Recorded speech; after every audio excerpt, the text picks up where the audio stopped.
Thanks for joining us. 1031 exchanges or tax-deferred sales is another way to put it. Well, who qualifies? What is it? Let me explain that now. Sometimes I'll have someone who's owned a home for a while and they have a lot of equity and they're concerned about what taxes will they pay when they sell their home. Maybe they want to retire, move from New York to Florida, and live a different lifestyle.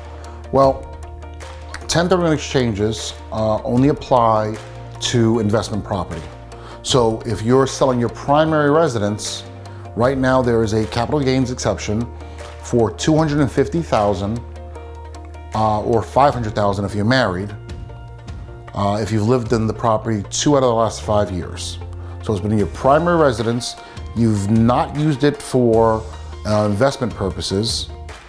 If you have, there is a formula for a part exclusion, but if you lived in your property as your primary residence for 2 out of the last 5 years, if you're single, you get a $250,000 exemption.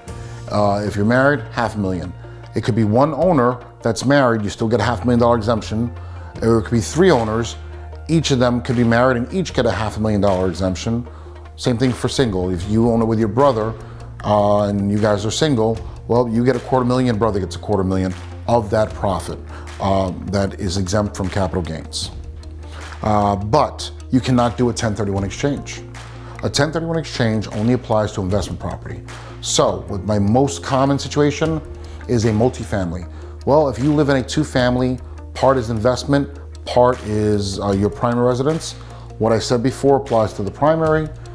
The part that is your rental property is your investment property.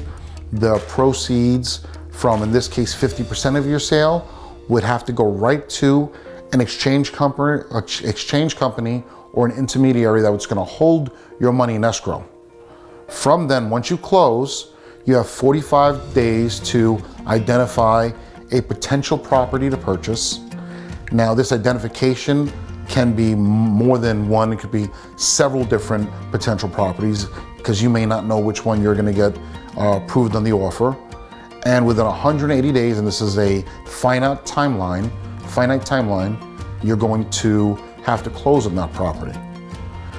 Very important when you're working with an attorney and you know that time period it's a 180-day period, you might want to make your contract, your purchase contingent on closing within 60 to 90 days because if the seller has any title issues and it's going to bring you past that 180-day period, you're going to unfortunately be forced to close if you didn't carve a way out of it, and the purpose of the 1031 would have died with that property.